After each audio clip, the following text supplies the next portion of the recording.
پیمانگاه دارساز یا موزیک کنسرت خویا سالانه لباجار افرین دارخست.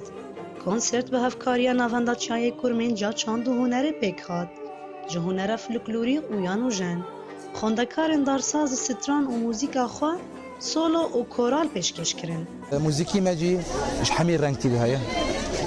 كوني ام كرد ام انساني رنجوجي حظ كان ام خيلي خو تقبل دكان فام ما يرو ما كردي خو فلكلور ما قدمون ديرو ما تشتي كردي كلاسيكا من قدمون ما تشتي تركي قدمون ما تشتني نتوي وطني قدمون تشتن رنجوجي الحمد لله ويروجي افشا قرتنا رغم بعمر بتشوكن اللي ما شاء الله زيني خو جعمري وان ماستره فاذهي في مايا موزيكي ما عفرين بيش كافي د کنسرت دا موزیکا کردی و بیانی هات پیشکش کرن.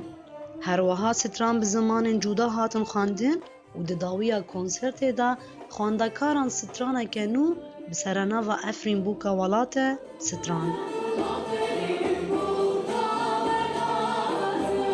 ما خواستم فکرم جعفرین رو بدن و ام شعب خوشی شکرم بدن و ام دخوازن جیج هدف خوشی پیگینن و هر کچ که جامع جعفرینه رسالت خوشی پیگینه و هر کچ که من کنه به الوان و گی بستره و کنه به از کچ عفرینه ما از کنه بگتشتی بستره.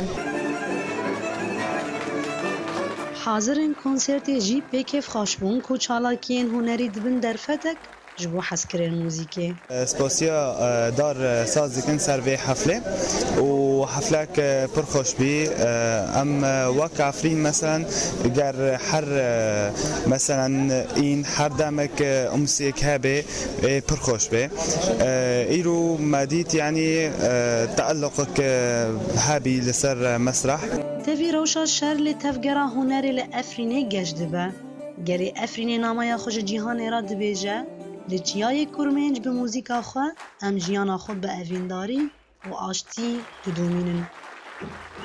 نوروز رشا دنگ امریکا افرین